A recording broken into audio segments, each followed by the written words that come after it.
Now, the balancing act that is life. I think life in lockdown has been chaotic. In fact, life before lockdown was chaotic enough at times, but we were still able to at least draw a clear line between being at work, enjoying our leisure activities, and then relaxing and recharging at home.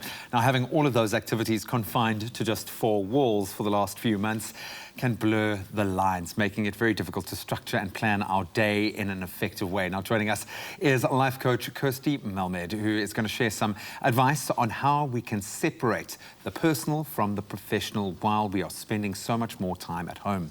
Save me, Kirsty, save me.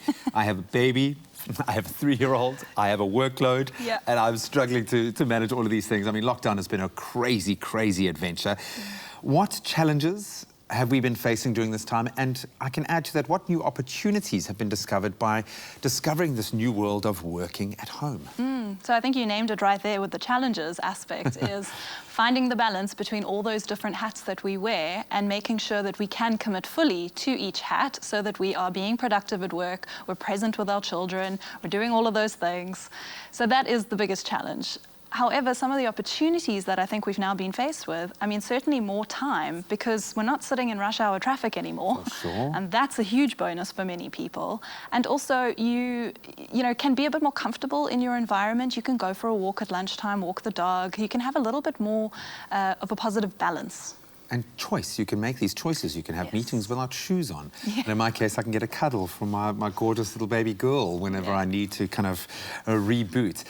I think a lot of us obviously spending a lot more time, you know, of our day in our home environment, but we need to be able to still keep a boundary to strike that distinction. Why is it so important to be able to separate home and work? You can't, I've tried it, you can't work with a baby in your arm, you can't have a Zoom meeting with your 3-year-old sticking his head in, you need to be able to separate the two. So it's so important because, like I said before, you want to be fully present. And it's very difficult to be present, like you said, when there's a baby on the hip and the dog's, you know, causing a fuss and all of that stuff. So to be able to separate that out, especially at the end of a working day, is so important because if you were somebody who worked extra hours before lockdown hit, I can only imagine the kind of hours that you're invited to pull now. And that's really setting yourself up for burnout. We love to make lists in our attempts to be more organized, to get more done, but we can often set ourselves up for failure, and it can be very unmotivational to not achieve everything on our list. How do we become good list makers and make sure that we actually do tick those things off the list? Yeah, sure. So I like to make my list at the beginning of the week. I'll get up a little bit earlier on a Monday morning and I will plan my week out because I know that there's certain things that need to happen on certain days. So I almost block out the time. So for example, on a Monday, I do my weekly newsletter. I can't book clients in during that time, otherwise I won't get the newsletter done. So I kind of sit with my diary and I work it out, and then I make daily to-do lists. And I think the most important thing is to be flexible and to give yourself permission to be dynamic. You know, if you're not going to get something done and it can be done tomorrow, that's okay. Maybe kind of give yourself tiers of importance so you know that, okay, this one I can push over until the next day. But it is hugely gratifying to get through a list, but you don't want to set yourself up for failure. Why is it so important then, especially under these circumstances where it could be more difficult to press the off switch and kind of get out of that mode? Why is it so important to get outdoors or get outside and press the reset button? You know, we think differently when we're outdoors compared to how we think when we're indoors.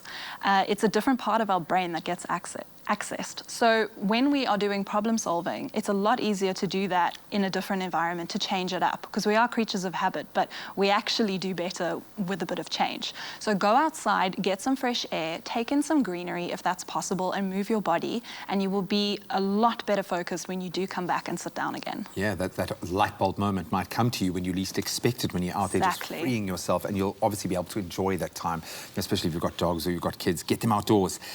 Maybe you can leave us with some practical advice on how we can feel like we're accomplishing more. We've all gone through we were laughing about it, the different phases of lockdown and how we felt completely useless and the most effective people on earth. But this has really been a journey of self-discovery, and I think most of us are wanting to improve ourselves and our effective kind of nature. How do we feel more accomplished at the end of each day, do you think? So I actually think it begins at the beginning of the day.